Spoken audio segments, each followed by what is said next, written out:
Everyone, कैसे हैं आप सब लोग। आई होप अच्छे होंगे। कल मैं आप लोगों के लिए बिहार जीके के कुछ क्वेश्चंस लेके आई थी जो कि 40 क्वेश्चंस थे। आज मैं उससे आगे के क्वेश्चंस आपको बताऊंगी क्योंकि अब आप लोगों के एग्ज़ाम में बहुत ही कम समय बचा हुआ है। तो आप ये क्वेश्चन ज़रूर पढ़ के जाइएगा क्योंकि इसमें से आपको क्वेश्चंस आएंगे। चलिए स्टार्ट करते हैं। किस शासक ने मगध राज्य को एक साम्राज्य का गौरव प्रदान किया था? तो ये किया था आपका बिंबिसार ने। बिहार में किन स्थानों से काले चमकीले मृदभांड प्राप्त हुए थे? ये हुए थे बक्सर व चिरांद से। बिहार में तुर्क शासन का युग शुरू कब हुआ था? ये 1203 में हुआ था। ठीक है, नेक्स्ट क्वेश्चन है आपका, इख्तियारुद्दीन बिन बख्तियार खिलजी ने बिहार पर एक सफल आक्रमण कब किया था? ये इन्होंने 1203 में किया था। बिहार के किस स्थान पर भगवान बुद्ध के ज्ञान प्राप्त हुआ था? ये बोध गया में हुआ था। उत्तर नवपाषाण काल से संबंधित सामग्री बिहार के किस स्थान से मिली है? तो ये मिली है आपकी चिरांद में सारण से। ठीक है, नेक्स्ट है आपका, बिहार में किसको बिहार शरीफ कहते हैं? तो उदंतपुरी को जो है बिहार शरीफ कहा जाता है। चामर गृहिणी यक्षिणी की मूर्ति मौर्य लोक कला के श्रेष्ठ प्रतीक है। ये मूर्ति किस स्थान से प्राप्त हुई थी? तो ये दीदारगंज से हुई थी। बिहार में किस स्थान से 2 यक्ष मूर्तियाँ प्राप्त हुई हैं? तो 2 यक्ष मूर्तियाँ जो हैं आपकी पाटलिपुत्र से प्राप्त हुई थी। बिहार में गैवीनाथ मंदिर कहाँ पर स्थित है? तो यह है आपका सुल्तानगंज में। ठीक है, बिहार में स्थित प्राचीन काल में नालंदा विश्वविद्यालय में भाषा का माध्यम था पाली। नालंदा विश्वविद्यालय के प्रसिद्ध कुलपति कौन थे? शीलभद्र।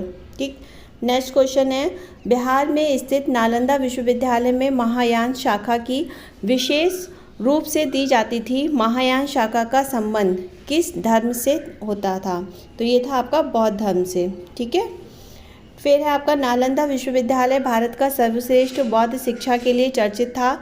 तो नालंदा किस जिले में स्थित है? तो ये आपका बिहार में है। नालंदा विश्वविद्यालय की स्थापना किस काल में हुई थी? यानी कि किसके काल में हुई थी? गुप्त काल में हुई थी। ठीक है, फिर नेक्स्ट क्वेश्चन है, किस शासक के प्रयासों से नालंदा विश्वविद्यालय की स्थापना हुई थी? तो कुमार गुप्त प्रथम के शासनकाल में इस विश्वविद्यालय की स्थापना हुई थी। बिहार की यात्रा करने वाला प्रथम यात्री कौन था? मैग्नेस्थिस था। कौन सा यात्री बिहार आने वाले सेलुकस का राजदूत था? ये भी आपका मैगस्थनीस था। फिर नेक्स्ट है आपका, चीनी यात्री सिंह ने बिहार की यात्रा किस शताब्दी में की थी? तो 7वीं शताब्दी में की थी। चीनी यात्री हैंगसांग ने किसके शासनकाल में संपूर्ण बिहार की यात्रा की थी? तो इस संपूर्ण बिहार की यात्रा जो है आपकी की थी हर्षवर्धन ने। ठीक है, फिर नेक्स्ट है आपका, बिहार में स्थित नालंदा विश्वविद्यालय की अधिक जानकारी कहाँ मिलती है? किसके विवरण से मिलती है? तो ये फायान व हैंगसांग के विवरण से मिलती है। बिहार में पुरातात्विक संग्रहालय नालंदा की स्थापना कब की गई थी? तो ये 1917 में की गई थी। वैशाली में पुरातात्विक संग्रहालय की स्थापना कब हुई थी? तो ये 1945 में हुई थी। फिर नेक्स्ट है आपका क्वेश्चन, बोध गया में पुरातत्व संग्रहालय की स्थापना कब हुई थी? तो ये 1956 में हुई थी। ठीक है, ये क्वेश्चन आपके बहुत ही इंपॉर्टेंट हैं। आपको आने वाली परीक्षा में आपको बहुत क्वेश्चन इसमें से मिलने वाले हैं। तो ये छोटे 1 लाइनर क्वेश्चन है कि आपको जल्दी से याद भी हो जाएंगे। अगर वीडियो अच्छा लग रहा हो तो प्लीज़ लाइक करिएगा और कमेंट बॉक्स में बताइएगा मुझे कैसा लगा। चैनल को सब्सक्राइब कर लीजिएगा।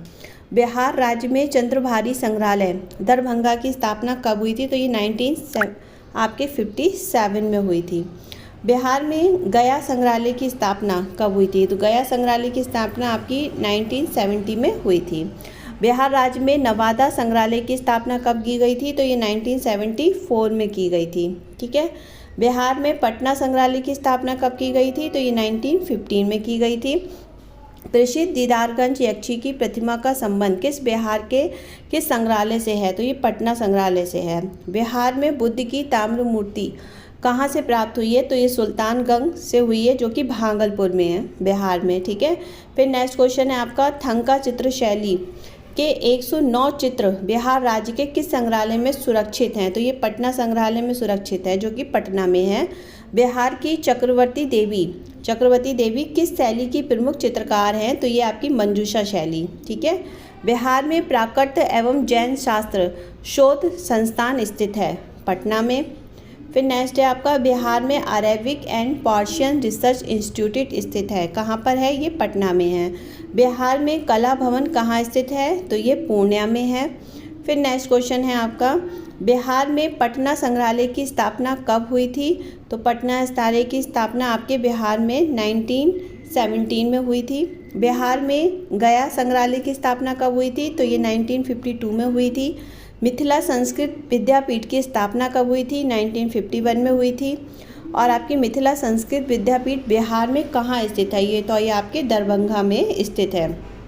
नेक्स्ट क्वेश्चन है आपका बिहार की उत्तर से दक्षिण की लंबाई कितनी है? तो ये 362 किमी है। ठीक है, आज के लिए इतना ही है। कल मैं आपको पार्ट 3 लेके आऊँगी बिहार जीके का, जो कि इससे आगे की क्वेश्चन की सीरीज़ होगी। अगर वीडियो अच्छा लगा हो तो लाइक करिएगा, चैनल को सब्सक्राइब करिएगा।